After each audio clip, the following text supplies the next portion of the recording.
we'll complete the left out portion in your health and nutrition. I think we had covered till snake bite and bee, wasp and hornet stings. It was done, right? So we'll cover up this and then we'll go to the intelligence, okay? So in the first aid measures, we have discussed the earlier ones. Today we're going to discuss about few of the things which is a must to be known by a preschool teacher, okay? So no, it's not done. This is in the, preschool safety measures, chapter 7. Dog bite. Yeah. What are you going to do if the child has a dog bite? Injections, round umbilicus, 14 injections. That was, our elders used to scare us like that only, right? Don't play with the dogs, don't go on the streets, so otherwise you'll have 14 injections on your abdomen, right? No. So it's not that. Now it has changed. Right? In case if the child has a dog bite, the first aid measure, what you're going to do is, wherever it is, you have to first of all clean that area. Okay? You have to clean it with the clean water. Apply some mild antiseptic solution also. You can use Dettol or a Savlon mixed with the water and clean up that area. Then apart from that, you have to see in case if there are dog bites, if you can see those teeth and if there is bleeding coming out of it. Okay? So in case if there is a bleeding, you should always take him to a doctor. To be on the safer side, if it's a dog bite, always take him to a doctor so that you can give him anti-rabies vaccine. Right? So you have to administer anti-rabies vaccine and it's not that very painful or that very troublesome as it was earlier. They have made it much more simpler now. Fine. So here I think they give around 3 dosages, which is a very must. Even though you know like the dog is not going to be much infective, to be on the safer side, always administer the anti-rabies vaccine. Okay? So if you don't know whether the dog is safe or not, so what you have to do is, you have to take, if it's a street dog, you'll be knowing, the child will be playing in a run, so he'll be knowing which dog was it. So you get the dog and tie it next to your home and see what's going to happen to the dog. Okay? If the dog is safe, there'll be no problem to you. Matlab to the child who has had a dog bite. Okay? So you should take good care of the dog, not the child actually. Because if something happens to the dog, there are chances that that's an infected dog. Means it's a rabid dog. What we call it is R-A-B-I-D, rabid dog. So that's a rabid dog. It has rabies virus in its saliva. Okay? It has rabies virus in its saliva. Else it's called as rhabdovirus. Okay? So this virus can infect. And in case if this, and now the incidence is very less because once they are inoculated against that, they won't have this rabies symptom. In case if it's not done, what happens is it can lead to death also. Okay, rabies is one condition where the person who is infected with this will start having spasms. Okay, he'll start having spasms and then it becomes tight, and he'll have fear as soon as he sees water. It's called as hydrophobia. Okay, he'll have hydrophobia. And these are all severe reactions. Hydrophobia, then later he'll have even photophobia. What is it? As soon as he sees light, he becomes very wild. Okay? And later because of the spasm, because of the choking, his respiration gets arrested and he dies because of it. Clear? So that's why dog bite should be little careful. So always try to avoid children playing with street dogs. You don't know like whether it's an infective dog or not. Okay? Next, foreign body in the eye. This is very common, foreign body in the eye. So whenever they are playing on the ground, So they can be either dust or any particle which can enter into the eyes, right? First and foremost thing what you have to do is wash the eye with the running tap water. He has to just rinse eye thoroughly in the running tap water. Okay? So in case still the irritation persists, you have to take him to an ophthalmologist. So wherein he can be of help. They'll give some medications, they'll give some anti-allergic drops so that it reduces the symptom. Okay? So that's the only thing what we can do as a first aid measure, washing with clean running tap water. Yes? Next, electric shock. Okay? In case there is an electric shock, it happens many times because children are not aware like what's going to happen if they touch all those live switchboards, right? So that's why in a preschool setup, when we are planning or when we are working in a preschool, we plan the setup in such a way that all the switchboards are not within the reach of the child. Yes? Even at home, it's always better that the switchboards should not be within the reach of the child. So until unless they are mentally capable enough to understand what's going to happen if I touch them, right? At least by till the age of 5 to 6 years, you should keep them at a safe distance, right? In case if the child has suffered a shock, what are you going to do? You have that advertise, right? Have you seen that? That Havells advertisement. Yes? So what happens in that?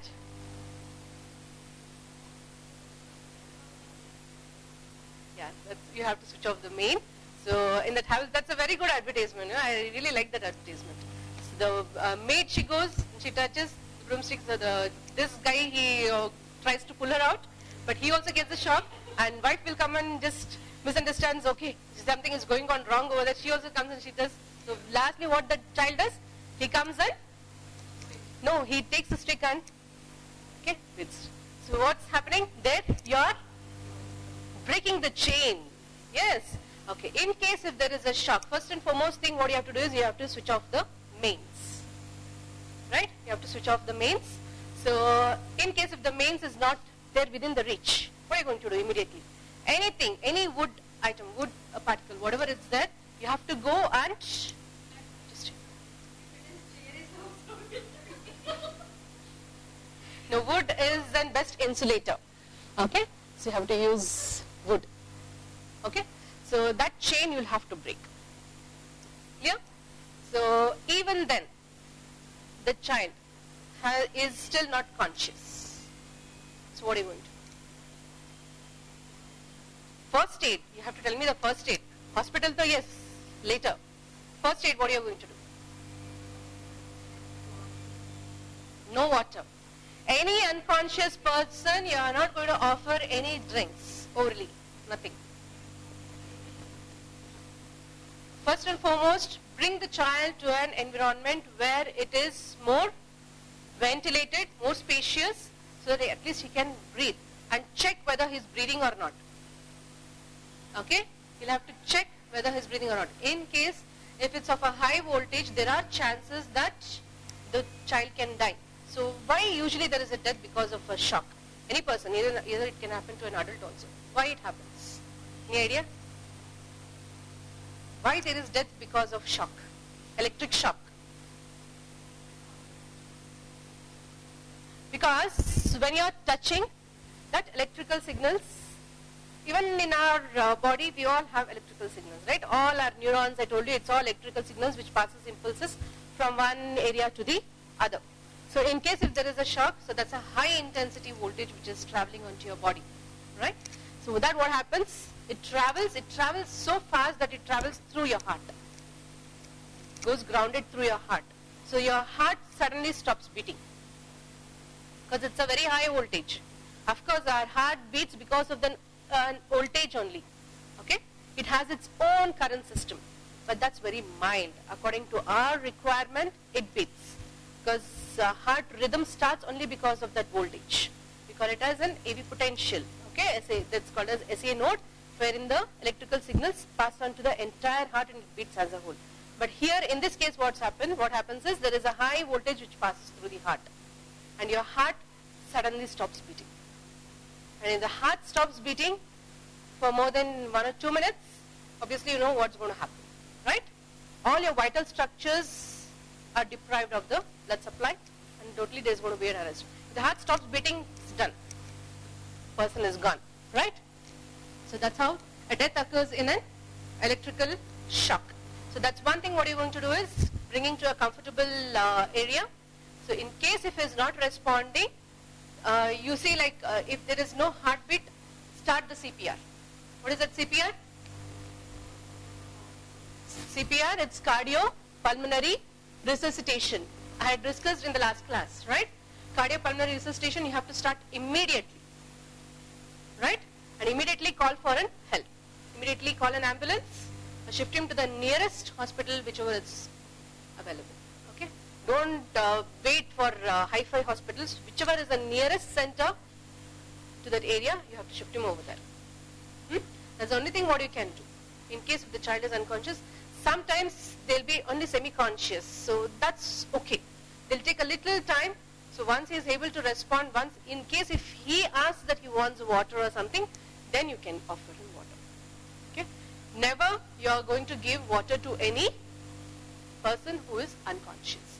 So then what you can do is, instead of making him lying down straight, you can at least make him lie down little onto a side lying position. Okay? Because side lying position, what happens is the tongue, when you're lying down straight, if it's an unconscious person, the tongue is going to get more relaxed and it's going to block the airway. Okay?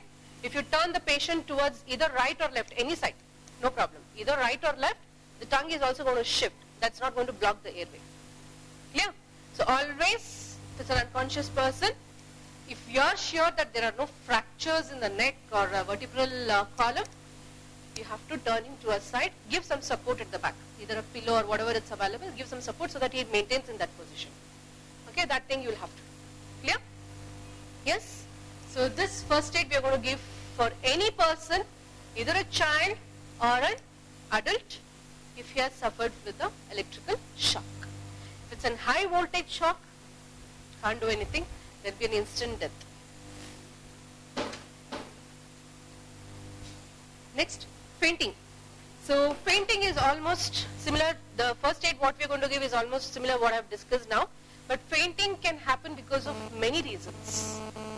Especially it's very common among females, because their hemoglobin level, if it's less, they faint very often.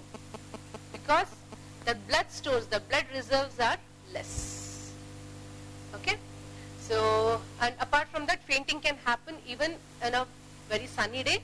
That's called as a heat stroke, wherein the blood supply, entire blood supply, because of the heat, what happens, the blood dilates a little. And that's going to travel towards because the gravity pulls it down. Okay? Once it pulls it down, the blood supply to the brain is compromised. Okay, the person becomes fainted. He loses his consciousness. Fainting. Fainting ಅಂತಂದ್ರೆ ಜ್ಞಾನ ತಪ್ಪದು.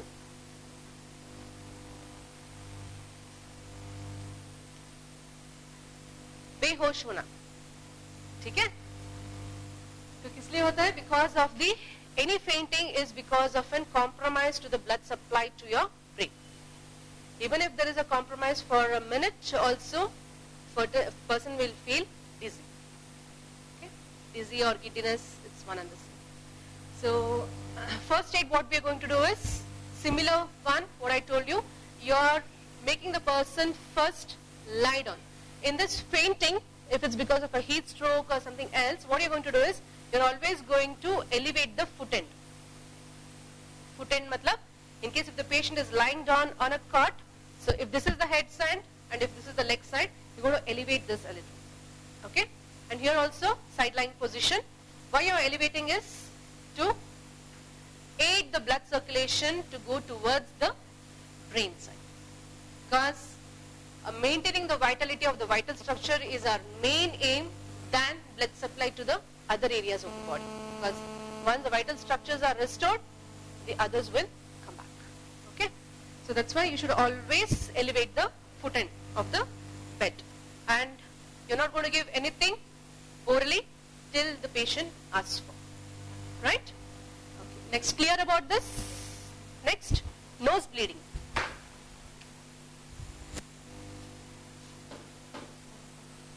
So why there is a nose bleeding? How many of you had it when you were small? When you were young? Nobody? Nobody?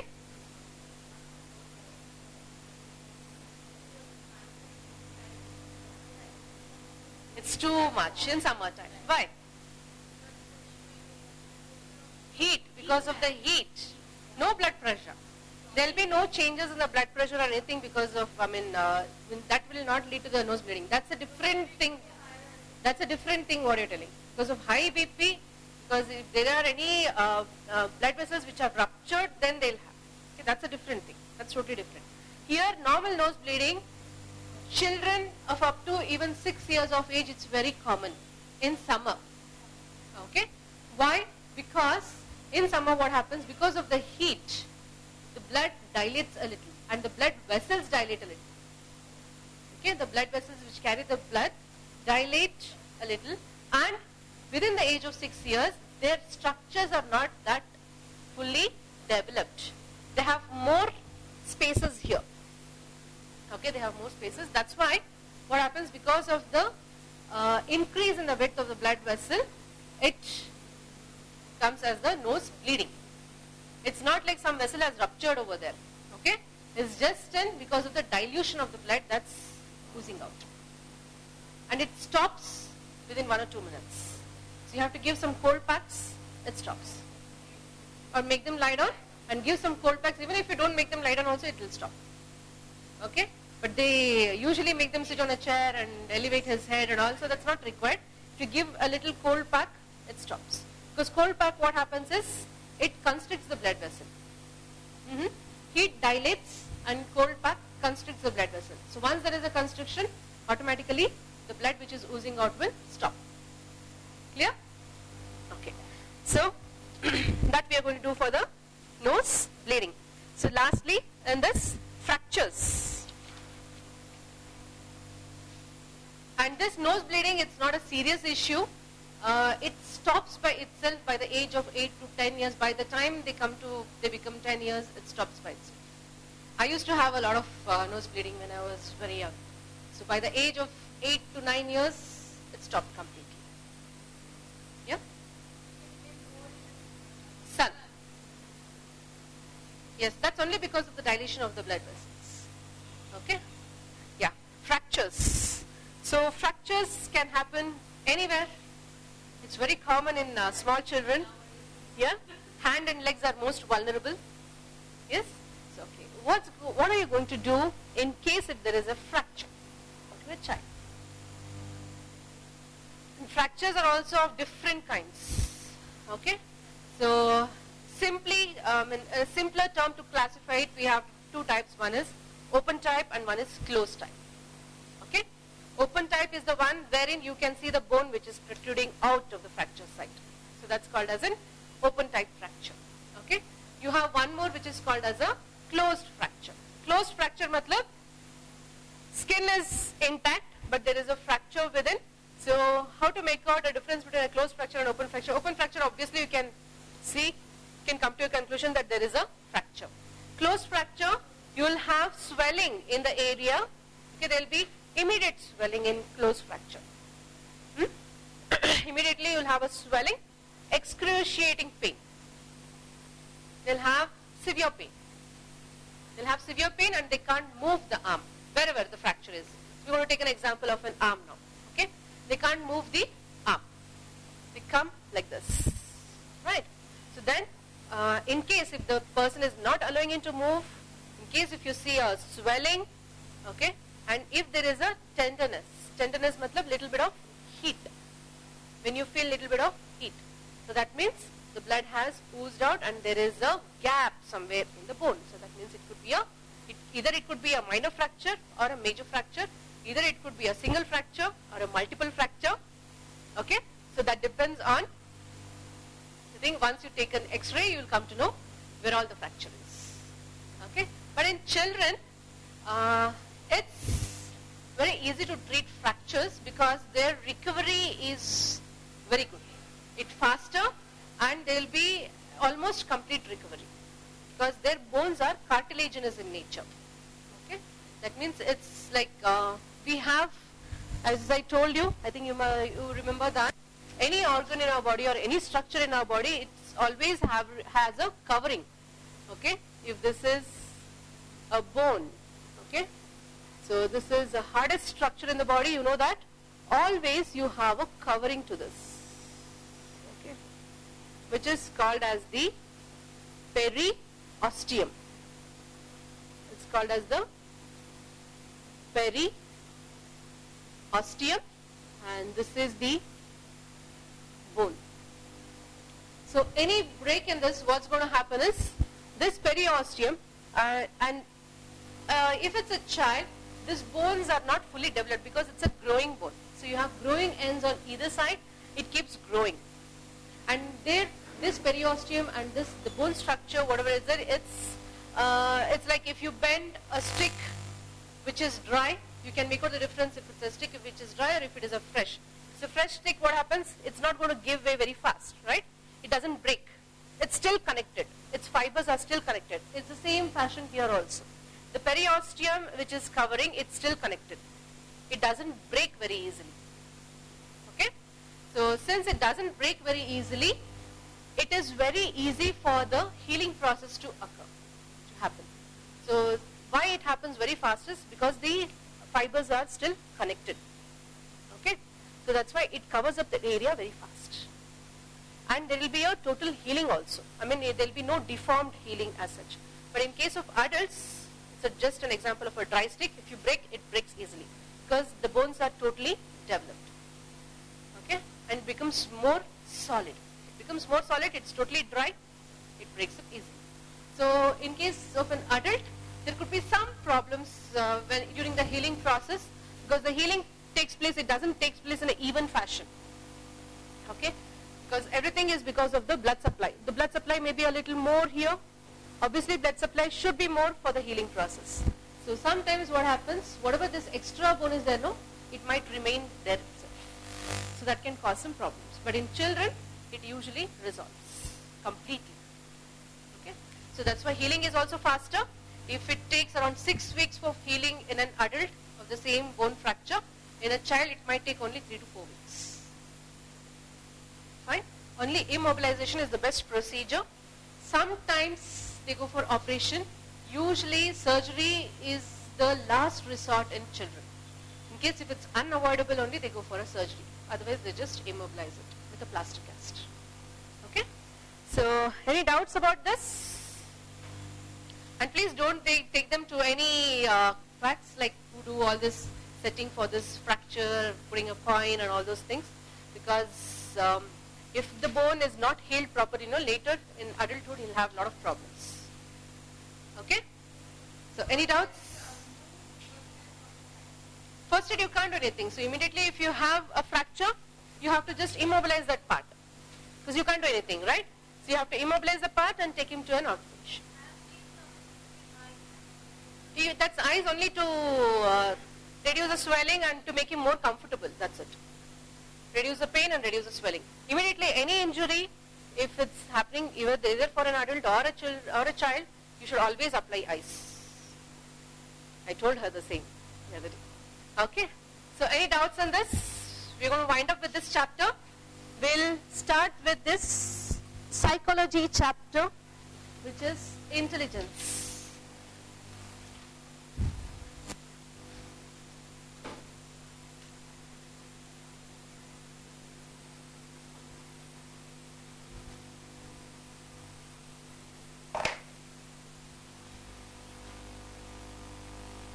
Everybody is clear?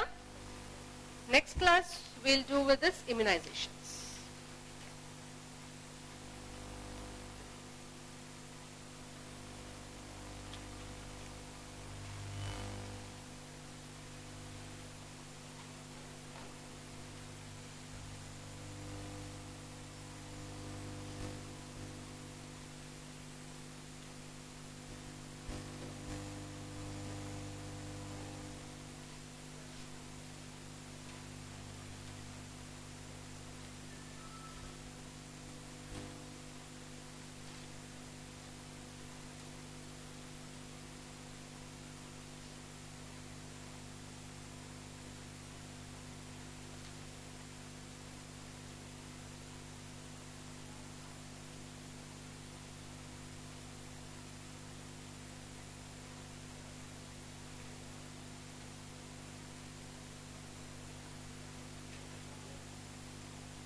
Silencer.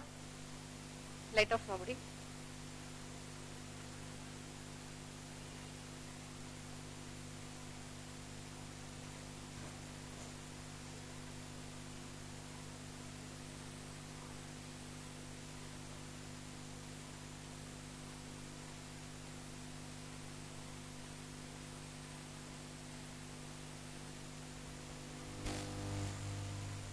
Okay, what is intelligence?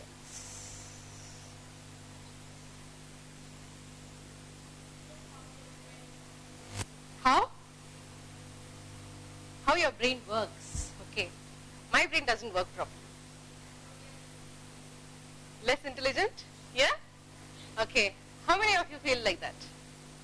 Your brain doesn't work, you are less intelligent.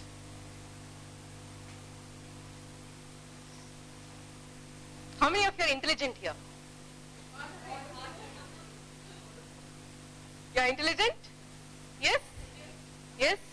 Okay. In what way you say that you are intelligent?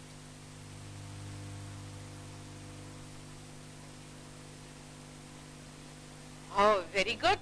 Yes? Then?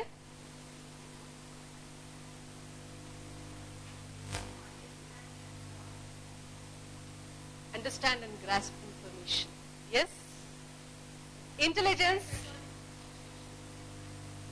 Yes, react according to the situation. React meaningfully according to the situation. Yes? Okay. Sudha, what is intelligence according to you? Reacting? You're giving answer. Okay. Mithila. Understand. Yes?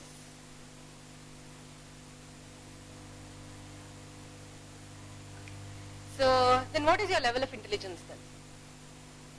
How you are going to check that? Intelligence is one term which the psychologists have a very difficult task to come to a conclusion what is intelligence. Okay?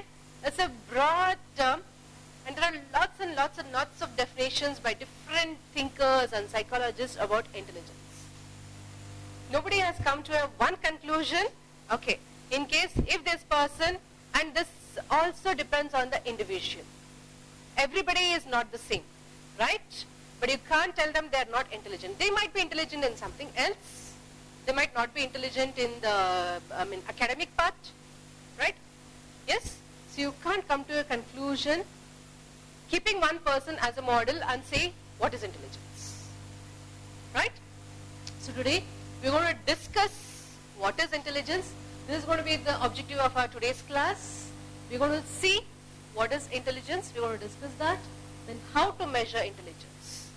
How you can measure intelligence and how to differentiate children with respect to their intelligence level from their peers. Matlab from their fellow. Okay. Now, defining intelligence. It's a very difficult task. Yes? Yes or no? How many of you agree that? So I asked you what is intelligence. So everybody is in a big question mark. Okay, what is intelligence? Fine. Intelligence is not just being very smart.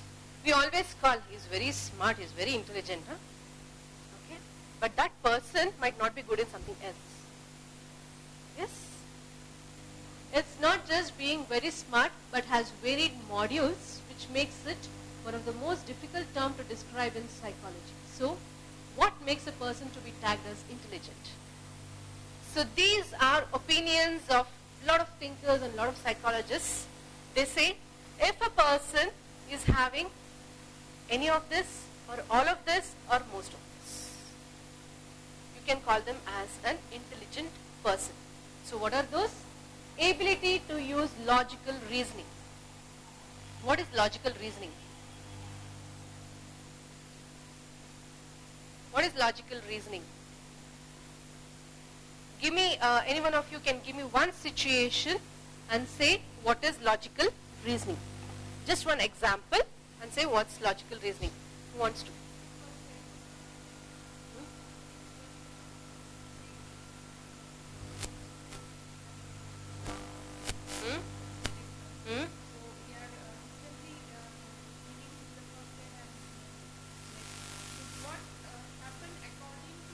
Yes. According to that, you're thinking, okay, if I do this, that would be better for that particular situation. So that is logical reasoning. Okay? Then, ability to read, write and speak clearly.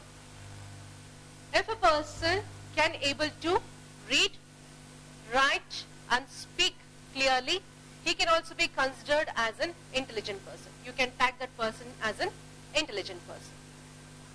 All of you agree? Yes? So if there are any problems in this, what we do is, we take some help from some other aids, right? Some other rehabilitation. We go for the rehabilitation process later. We'll discuss that later, what we are going to do in case there are problems in all these things. But if a person, if you want to consider him as an intelligent, he should be able to read, write and speak clearly. Right? Okay. Next, behaviors in social situations. You have put him in a situation, okay, wherein you expect a particular type of behavior. In case, if you have gone to attend a birthday party. Yes, if the child has gone to attend a birthday party, there are some dress code, there are some specific behaviors which the child or a person should follow. Right? So, you should follow those kind of behaviors over there in that particular situation. But in the same case, if there is a death ceremony where you are going, so your behavior totally changes. You can't be jovial, yes? You can't have the same behavior pattern as you had in your birthday party there in the death ceremony, right? Right? Okay. So if you are able to adapt your behavior, if you are able to change your behavior according to the situations where you are put into, then you are termed to be an intelligent person. Got it? Then one's performance in the school. How is performing? Maybe academically, maybe in the extracurriculars. Yes? As I told you, you can't tag a person only academically if he is intelligent. Oh, he is very, very intelligent. But if the same person, you put him in a situation wherein you ask him to go and play a game, he will not be able to do it that effectively as he does like other children. I mean, other children who are good in that. Right? So that means, does that mean that he is not intelligent? No. He is good at one thing, but he is not good at the other. But even then, he is an intelligent person. Right? Then, self-questioning about when you are wrong. If there is a situation, okay, if you had a fight with your coordinator, you had a fight with your coordinator. Coordinators are the head of the institution. They'll have one set of standards which has been set for their school, okay, which has been set for their curriculum. My thing is, it should be like this. It should be like this, matlab it should be like that only. You can't put in your things into that. Right? So in case if you have added something which was not relevant to that situation, then your coordinator is not going to accept it and she's going to blast you. Then you start feeling very bad and you start reacting to that. So is your reaction right or wrong? It's wrong. Because according to her standards, according to the school standards, that has to be followed. Right? So that will be put in your knowledge before it hand itself. So you have to follow that. So you have to ask, okay, where I was wrong. Why was I told not to do this? So maybe that's not according to the rules and regulations, so I should not do it. So you should be able to interrogate yourself. That's called as introspection. You're going to do that and see, okay, I'm wrong in this situation. I shouldn't have done that. Correct? So if you can do it, then you're an intelligent person. There are some people who are very adamant. They don't accept others' views. No, I am right in my point. No matter whoever tells, even if 10% is given an opinion, you are wrong, they don't accept. No, I am right. Okay? So that's not an characteristic of an intelligent person. So if you are so, you can just please change it. Huh? Okay. Then ability to think and visualize the outcome. So your ability to think and visualize the outcome. Your future. Okay, what's going to happen if I do this next? Any situations. You can just imagine what's going to happen if I do this. So if I go and complain to the principal about my coordinator, what's going to happen? Okay? imagine that and think what's going to happen. So according to that, okay, these all may be the situations. You just have a pen and paper and just sketch it out. So if something is going to go wrong, please don't go and do it. Okay? Then, ability to solve problems. Whatever problems is given, maybe the mathematical problems or maybe the other problems also, how you're solving those problems. Clear? So these are all the different things where we can come to a conclusion, okay, if these are there, we can call that person as an intelligent. Now coming to what is intelligence specifically. So this is a conscious process that humans use to explain the different degrees of adaptive success in their behavior. What does this mean? It's a conscious process. You're doing it consciously. Okay? Not in the subconscious mind, not unconscious people, so they cannot react, right? Yes? Yeah. So, conscious process that humans use to explain different degrees of adaptive success in their behavior. What adaptation you are taking and what changes you are making in your behavior. How we are going to adapt to that situation, how we are going to react to that situation. Clear? So that is, and you don't have one single definition for this, for intelligence. If you go and search the books and search the net, you will get n number of definitions for this. Okay. So, these are some of those. Is the mental ability that enable one to adapt, to shape or select one's environment. Whichever is best for you, you should be able to judge. Okay, this is best for me. I can select this. I can adapt to this. So you should have that judgment capacity. So that's the ability to judge, comprehend and reason. Fine. Then ability to understand and deal with people, objects and symbols. Whatever situation you are put in, so if you are meeting that person for the first time, you should be able to interact with him in a professional way. Yes?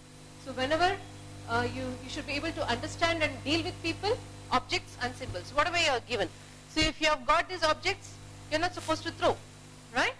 So that's a behavior which is expected, that you should not throw. You should keep your things safely and properly. You have to manage your things in a way that you are not harming those. If you are doing that, then that means there is some imbalance in your mental system. Correct? Yes or no? Yes. Then ability to act purposefully, think rationally and deal effectively with the environment. I think it doesn't need an explanation. Does it need? Yes. These are theories of some of the great psychologists. So whatever is the best, I have taken that. So according to Stern, he was a psychologist, he says that intelligence is a general capacity of an individual consciously to adjust his thinking to new requirements. And it is a general mental adaptability to new problems and conditions in life. Whatever you are facing for the first time, yes, whatever comes in your way, every day it's a new thing, every day it's a new learning process, every day you will get situations wherein you will have to react in the way to which you have not reacted earlier, right? So how do you do it more effectively? That's where comes your intelligence. Yes? Okay. Then there was one more person called as Thorndike. So he says that intelligence is the power of good responses from the point of view of truth or fact. So which is a truth or a fact. So it's a good response, what you are going to give to that. You know that, that's a fact. So if you say, no, it is not. If they say because of gravity, there is gravity in earth, that's a truth or a fact. You can't go against those. You say, no, it's not. Then they'll say, you're a mad person. Yes or no? Yes. Okay. So there was one more person who was called as David Wessler. So he says that the aggregate or global capacity of the individual to act purposefully, think rationally, to deal effectively with his environment. It's almost the same what we had discussed earlier. So these are the definitions from these three great personalities. In case if they ask a definition of some person, you're going to write as it is. You can't change the definitions. Because it's been told by them, it's not been told by any of us, right? You always, whenever there is a definition, you're going to write exactly the way it is. Fine? Now, so the fundamental concepts involved in intelligence and intelligence testing. So we have discussed a lot about intelligence now. We know something about intelligence. But how can we come to know how much is it? What is his IQ level? Okay? So there is a measure how we can do it, which is called as the IQ. IQ matlab intelligence quotient. Okay? Which is being derived by a formula which is mental age, MA by chronological age into 100. Mental age by chronological age into 100. So what does this chronological age mean?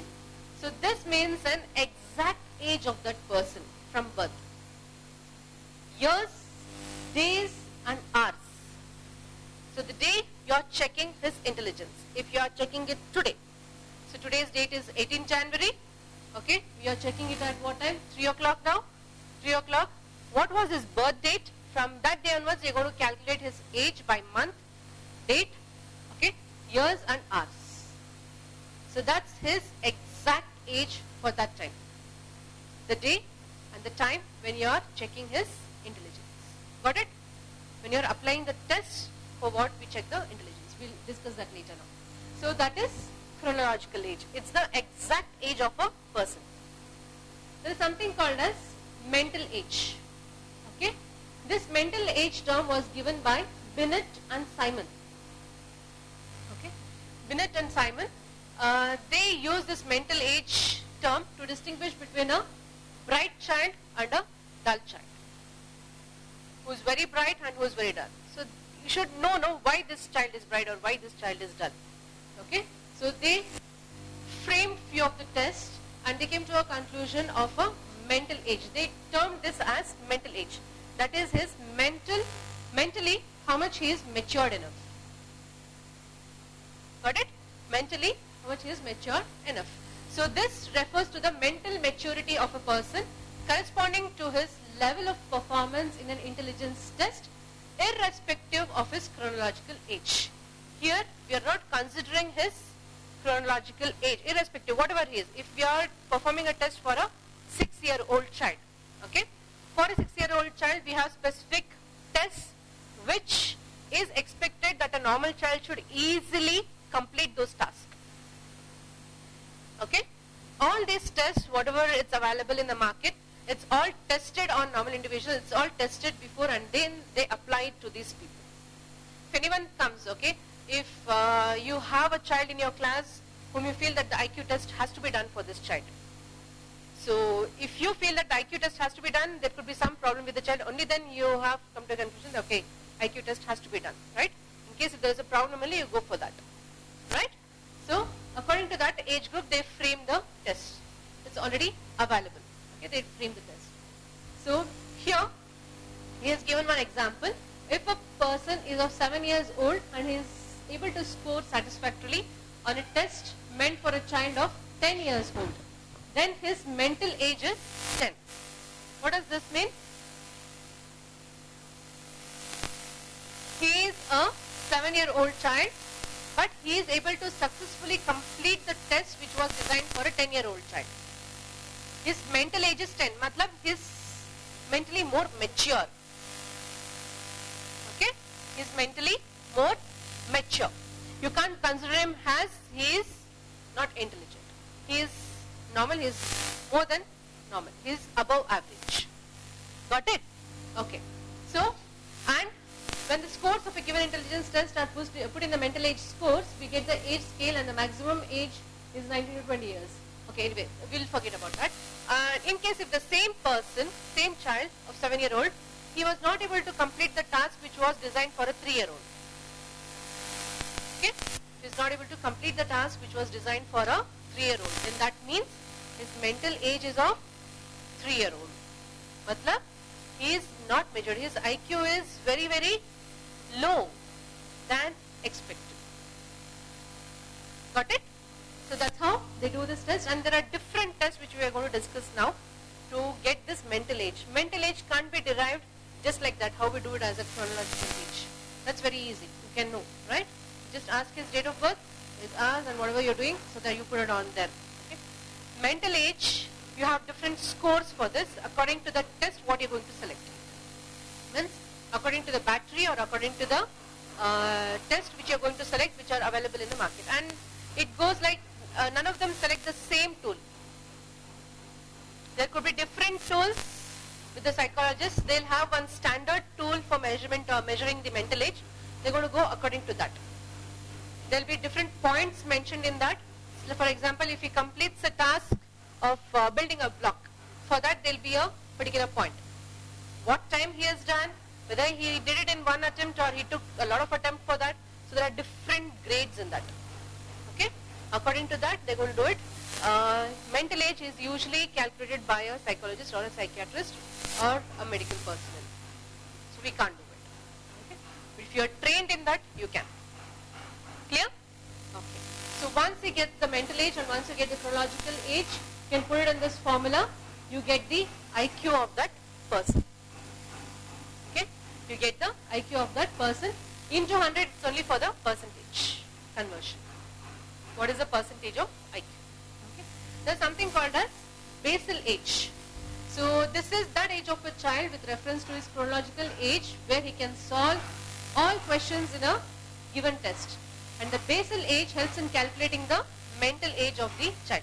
So if he is able to solve all the given questions in a problem, so it's called as the basal age. For that level, okay, he is having a normal basal age.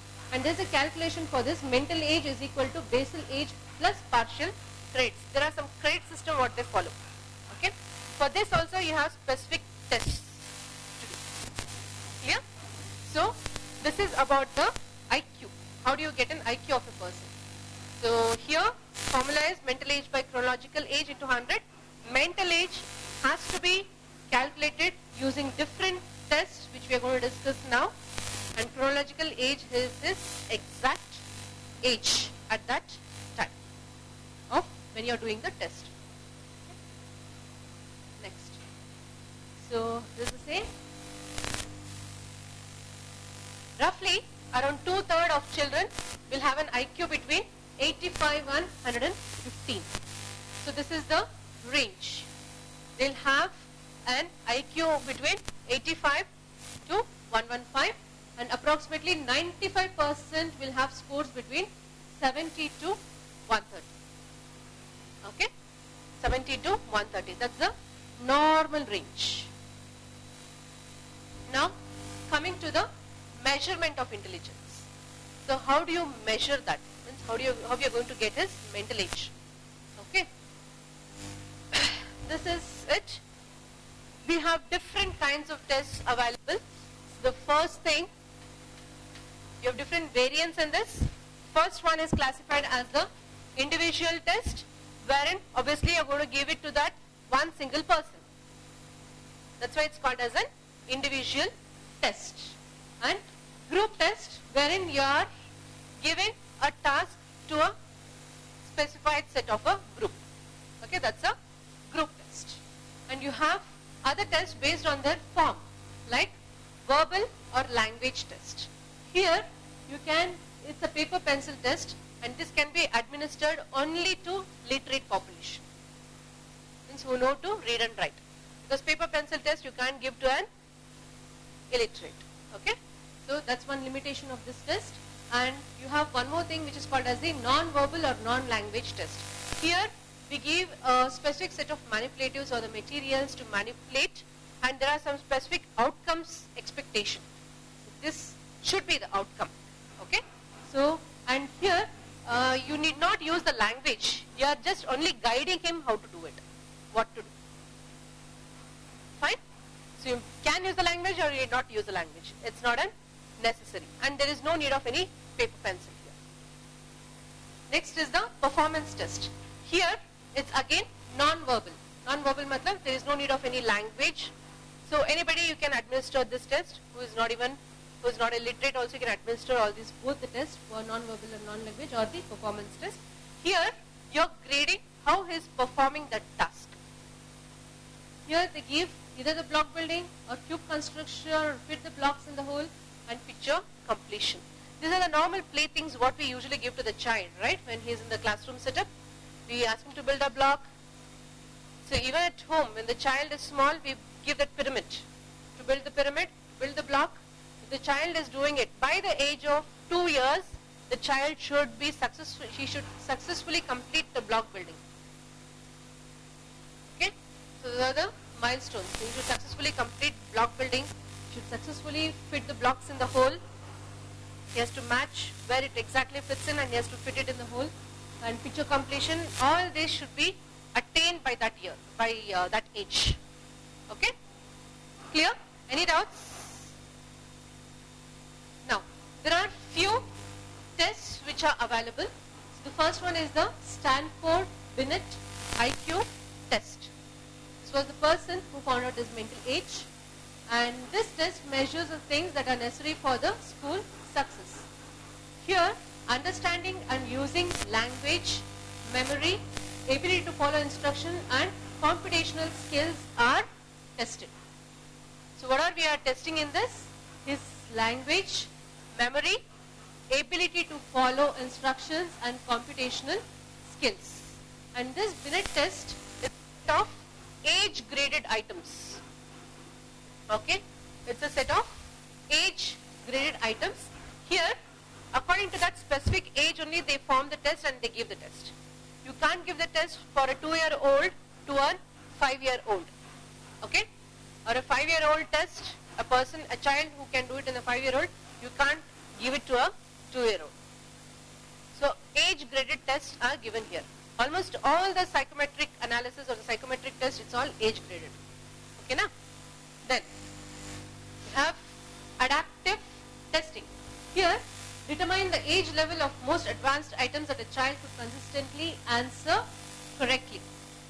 Okay, adaptive testing matlab, here you have to determine the age level where you are going to have a specific set of questions or specific set of materials where you know that the child can attain most of that.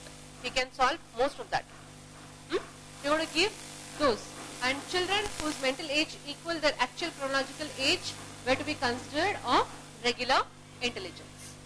So where it is matching, means he is able to solve all this, most of the problems he is able to solve, then that means his mental age is almost matching to his chronological age. Matlab, his age of a 7-year-old, he was able to complete at least 80 to 90% of the task designed for a 7-year-old, then his mental age and chronological age is similar. It's same. Okay? He is neither below average or nor above average. He is average. Got it? Okay? These are some of the test items what they use in the Stanford Binet test. So what are those? These are the age group. 4, 6, 8, 10, 12 and adult. These are the age groups. So for 4-year-old, they use this name objects from memory, complete analogies like fire is hot, ice is dash. So the child, obviously by the age of 4, he knows the ice is cold. Right? He has to complete that. Then identify the objects of similar shape, answer simple questions, why do we have to go to school. This is just an example of it. Okay, there are so many tests, so many questions, open-ended and closed-ended questions in this. So usually for a 4-year-old, we take all these questions, different patterns of questions. Then 6-year-old, define simple words. Simple words he should be able to define. So what are the simple words which could a 6-year-old can define? You can just let me know. Simple words which he can define.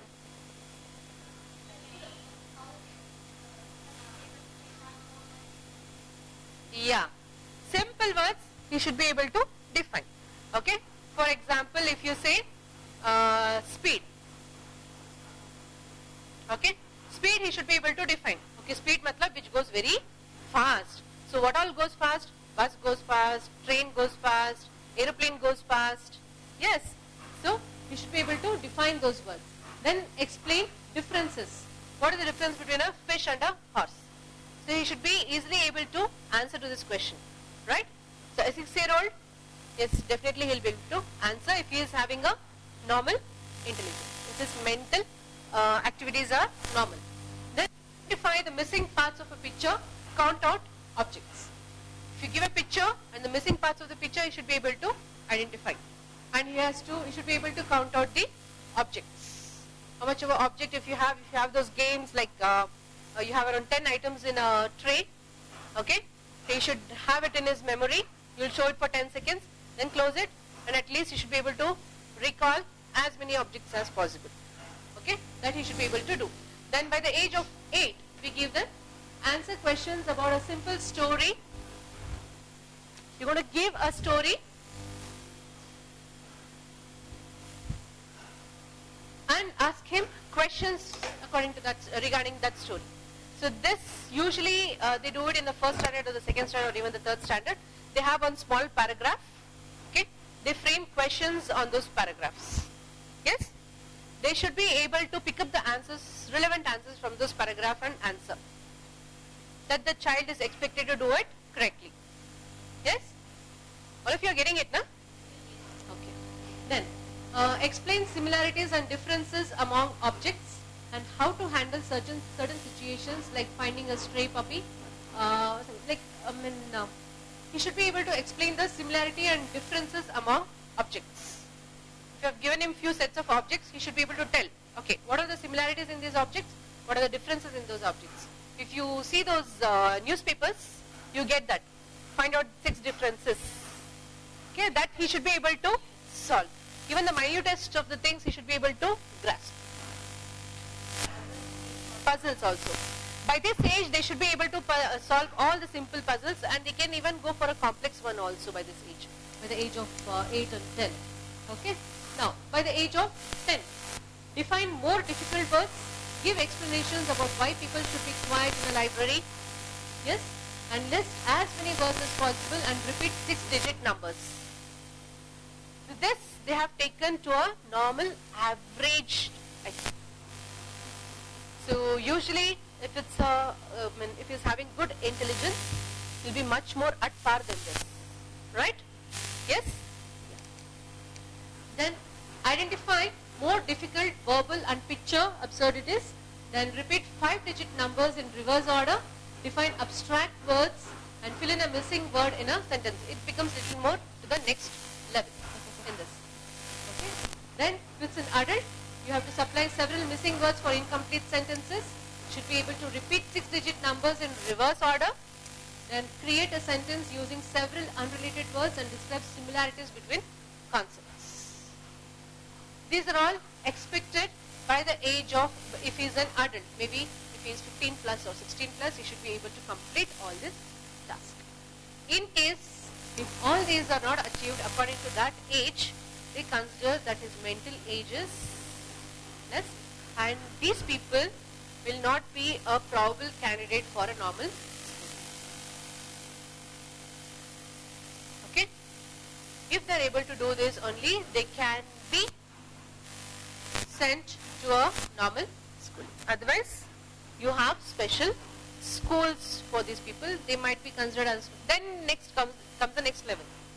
What could be the reason, where could be the reason, where, under which category you are going to put them, whether a slow learner or whether a mentally handicapped. That comes next step. So this is the first step of assessment. Got it? Next, you have one more, which is called as the Wessler's preschool and primary scale of intelligence. So this is also accepted because all these intelligence tests, they have a lot of conflicts about their validity, the reliability and validity, especially when it comes to the preschool level.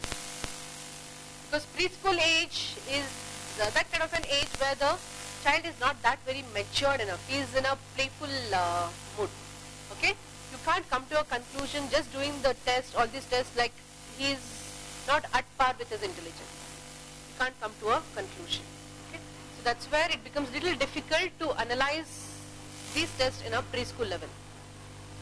But you have to do it many of the times. Okay. So Wessler's Preschool Intelligence Scale is an intelligence test designed for the children of ages 2 years and 6 months to 7 years, 3 months, and this was developed by David Wessler in 1967. So this is an alteration which was done to the Wessler scale of intelligence for the adults. So few modifications they have done and they have brought down to this preschool and the primary level. Okay, and the one which is most used now is the WPP-SI 3. This is the third version of it. Okay, and it's published by the Harcourt Assessment. Usually in many of the Western countries they follow this Wessler's preschool scale of intelligence. They follow this to measure the intelligence. In Indian conditions, they have one standard one which comes from the rehabilitation department. So they follow that. There could be a mixture of it because it's a long time I have seen those assessments.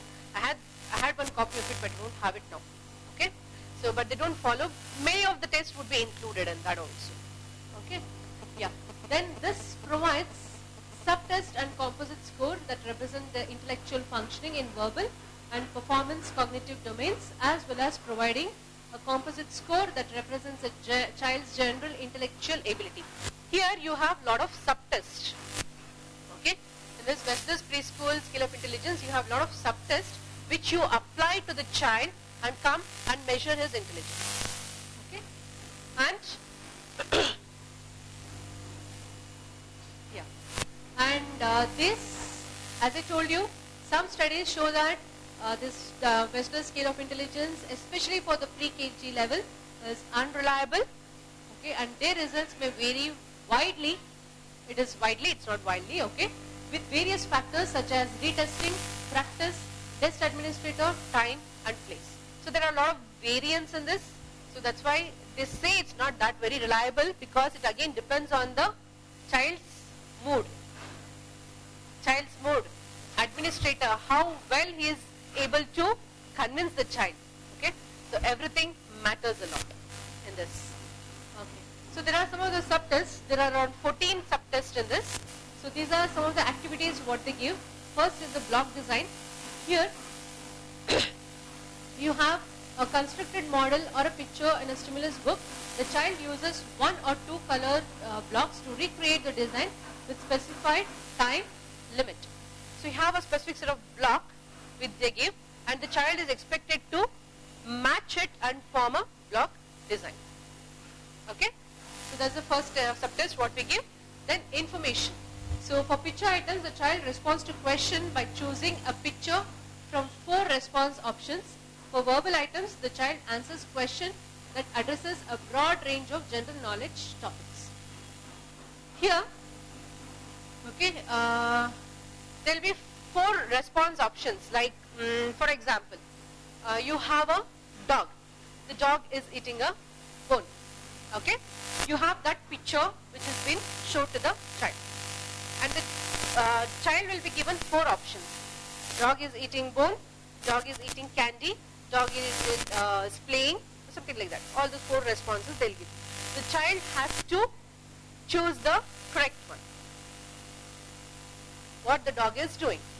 So according to that picture, he should be able to associate it, what exactly is happening over there. Okay. Next, matrix reasoning. Here, the child looks at incomplete matrix and selects missing portion from 4 or 5 responses. It's almost similar to the completion of a puzzle. Okay, wherein you have a puzzle and you have 4 or 5 parts missing from that. Okay, and the child has to choose the one and put it according to its missing portion. He has to rearrange it in a proper manner.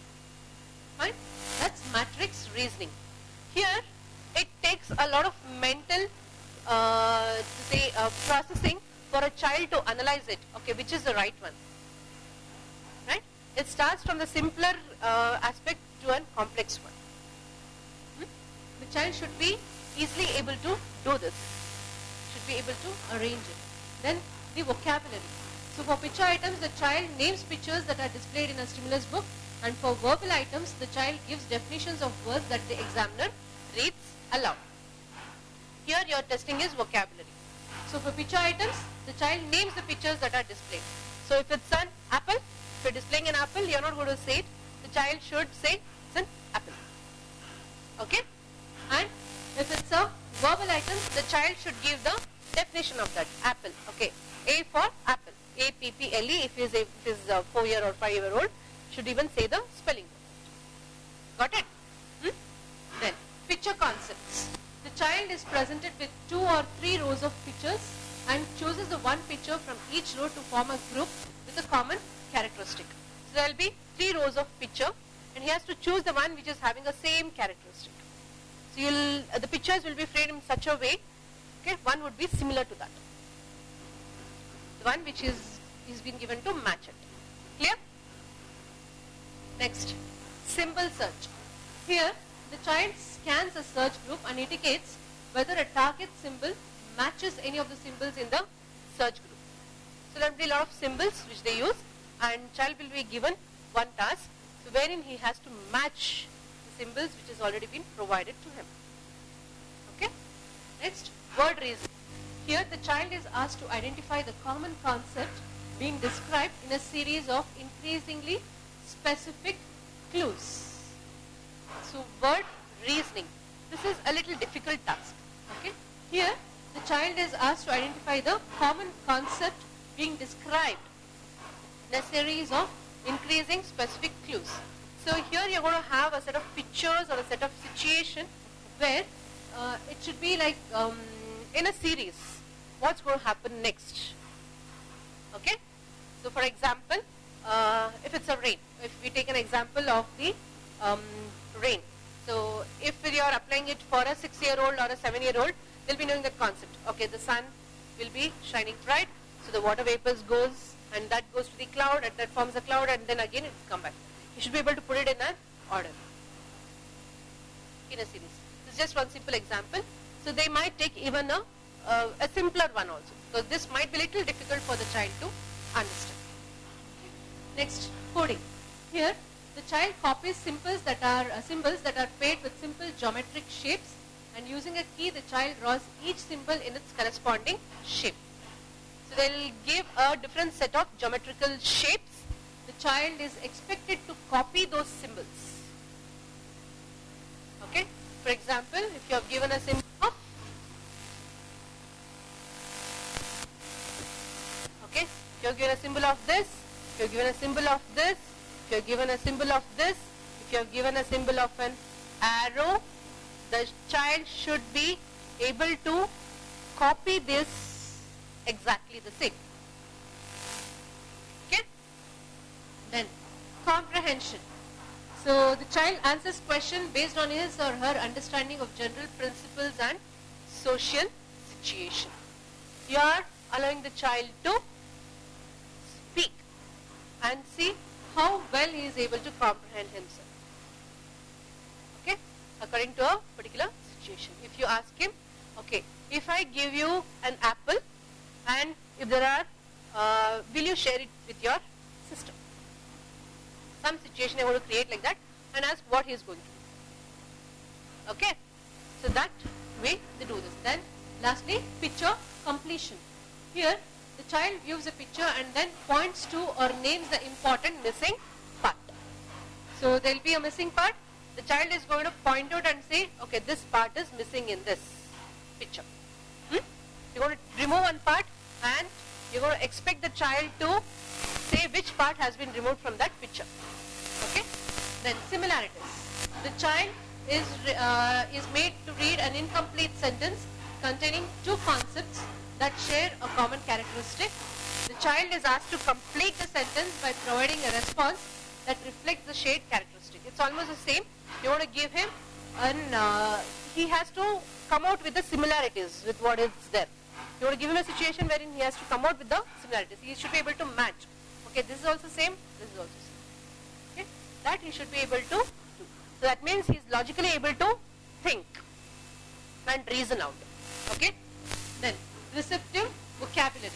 The child looks at a group of 4 pictures and points to the one the examiner names aloud. Here, descriptive vocabulary, when the examiner is going to hold some of the pictures, the child should be able to read it out aloud. That means he is seeing, there is a visual and auditory input both, he is responding also. Okay? So, he is able to come out with the correct answer. He is able to read it aloud. Next, object assembly.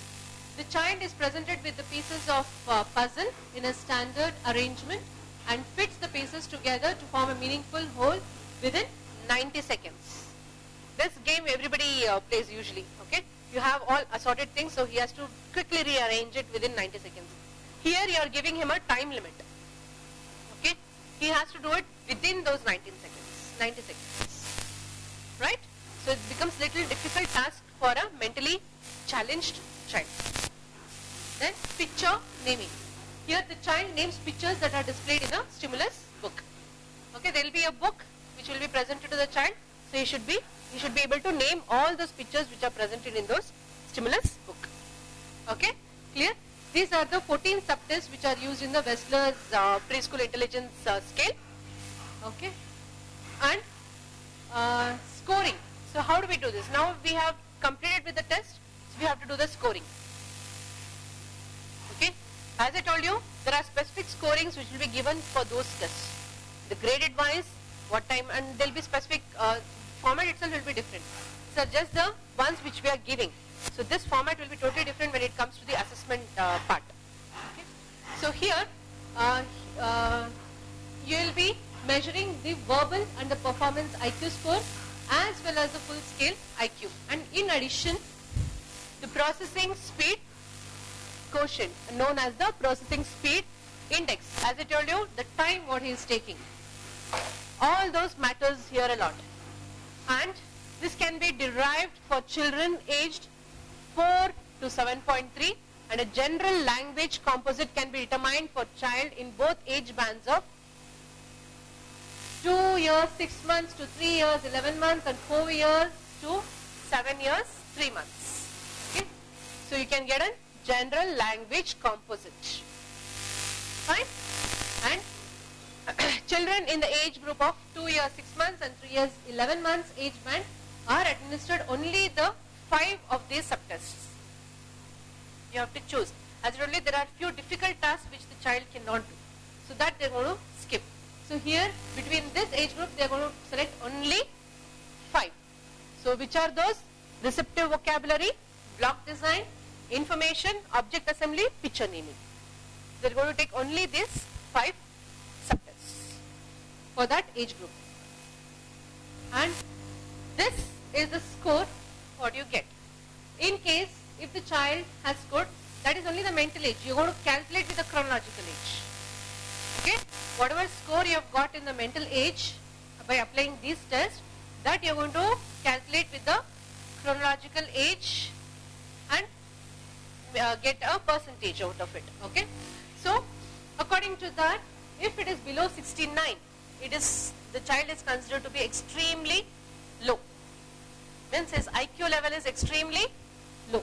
If it is 70 to 79, it is borderline. If it is 80 to 89, it's low average.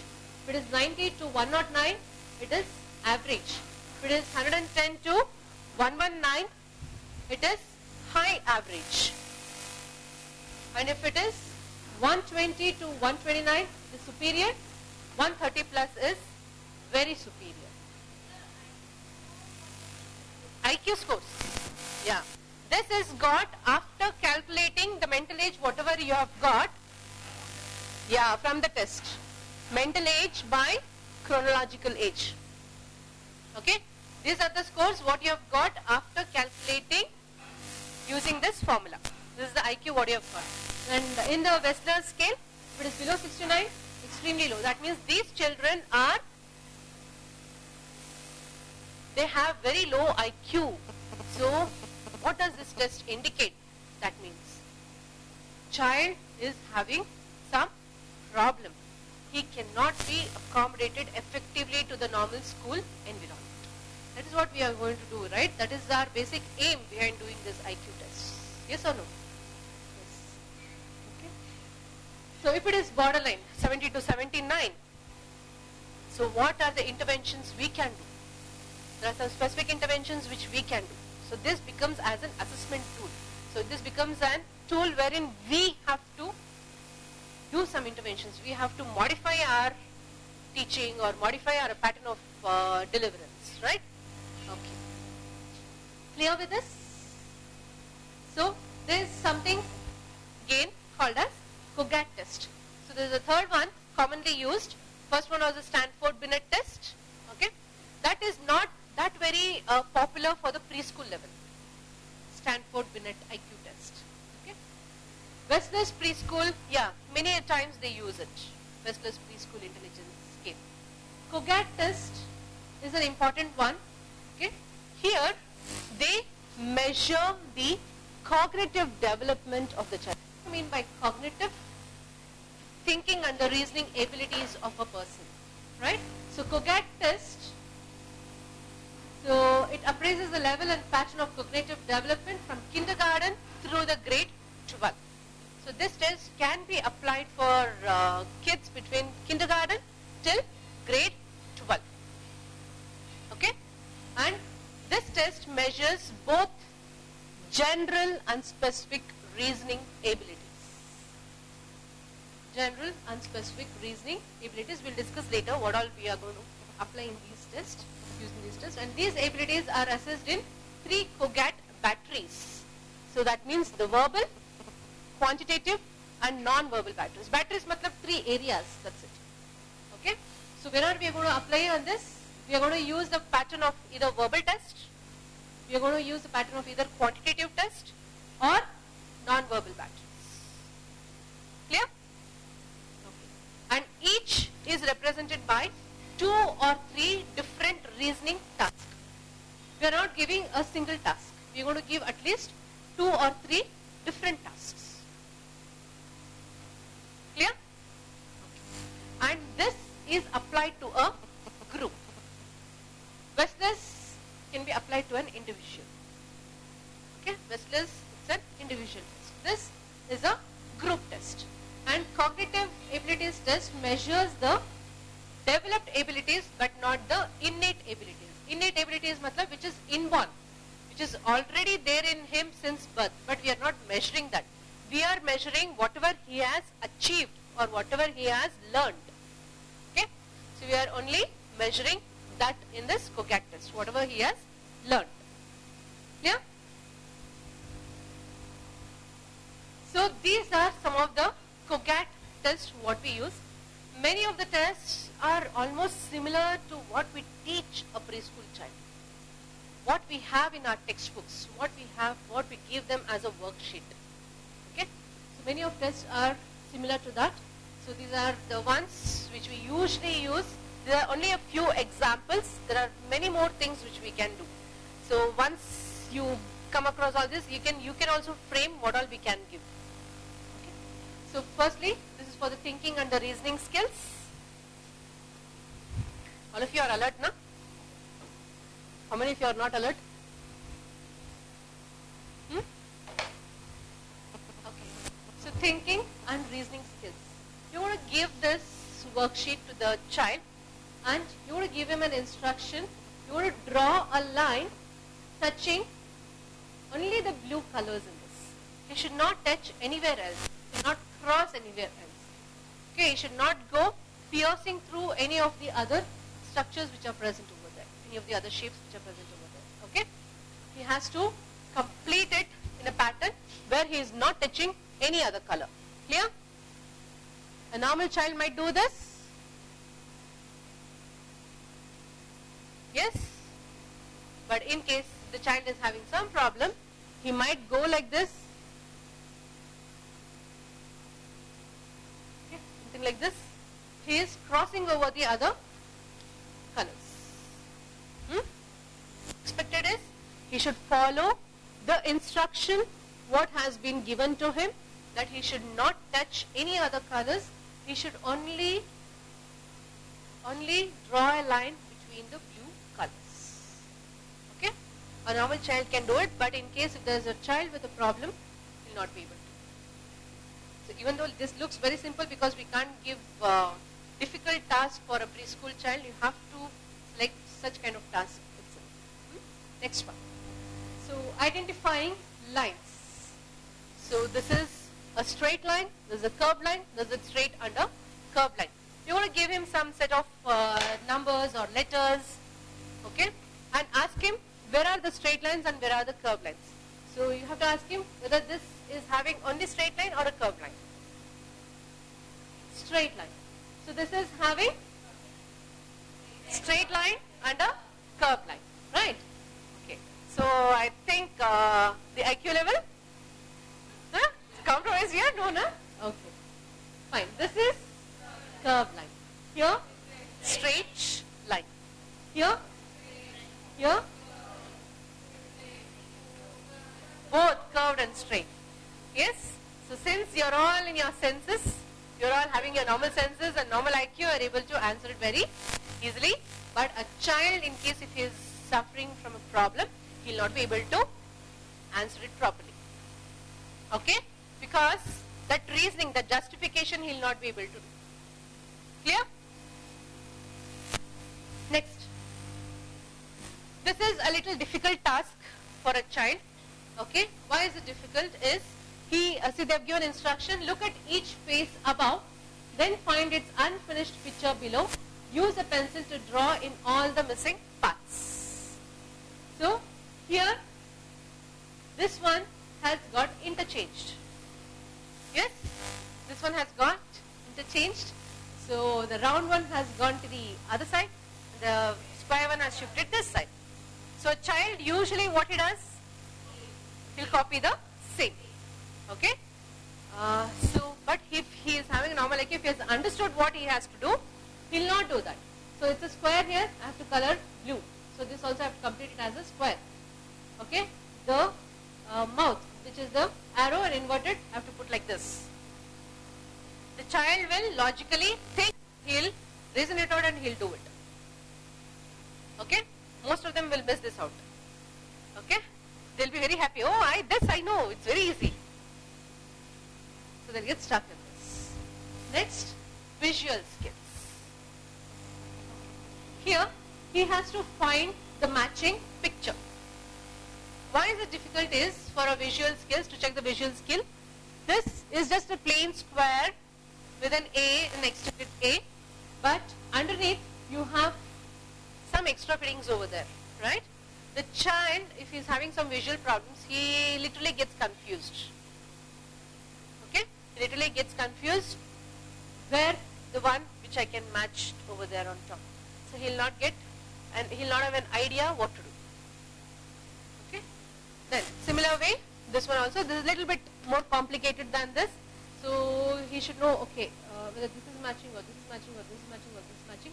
There are again extra fittings over here. Okay?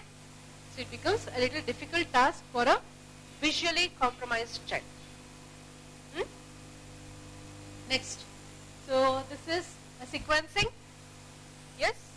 So here, what the child, you are not giving any instructions to the child. You are just presenting this to the child should complete this. Okay? Only for the ones, earlier one, you are going to say what has to be done. Because if he is not able to read, definitely you are going to tell what has to be done. But this should be able to understand. See this also, this COGAT test also, you have to decide which age group you can give. You have to decide which age group you can give all these tests. Few tests, you cannot administer it to the 3 years or a 4-year-old, like for that visual skills which was there. No? So that you cannot administer to this. So you have to think what I can administer and what I cannot administer. According to that, you are going to select the test. And these are only few of them which I have selected. There are many, lots and lots you can create on your own also. Yes? Okay, this is the sequencing. Rabbit, carrot, rabbit, carrot, rabbit, carrot. So, carrot has to come next. So, in case if the child misses out this, at least the color, you should be able to at least recognize the color. Yes? If he doesn't know carrot and rabbit. Yes? Here also the same. Butterfly, frog, honey. So butterfly, frog, honeybee, what comes next? Should be able to. So here also there are mix-up of colors.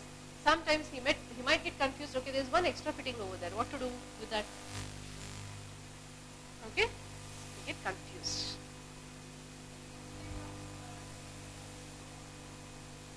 Yeah. So that's all what? They're all measuring their IQ only, na? You all put them into whether they're above average or below average. Yes, we are measuring their IQ only.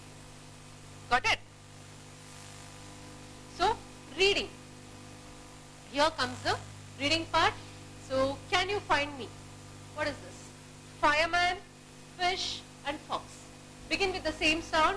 In which thing below is the same sound found? This is a box, feather, a socks. You're not saying this, right? But the child should be able to differentiate. Okay, what is it? Is it a box or is it a feather or is it a socks? Okay, feather, no, box starts from letter B.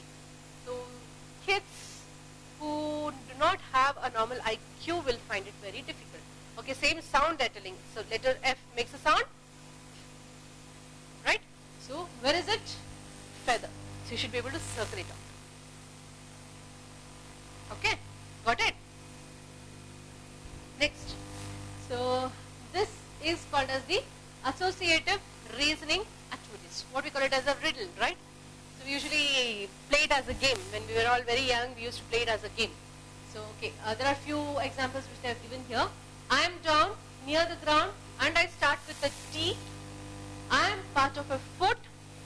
Okay, folks call me Piggy. What is it? I start with the letter T. Toe. Okay. Fine. This and all you have to select to which grade, age group you can give. Okay. Then I eat lots of grass and I start with C.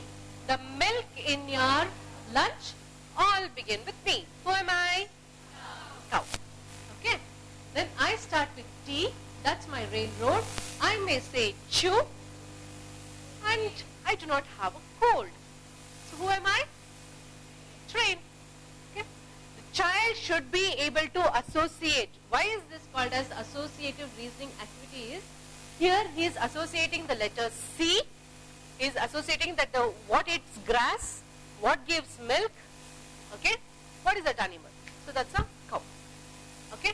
What runs on rails? What makes a sound chew? Right. Okay, we should be able to associate that and say it's a train. Got it? That's why it's called as the associative reasoning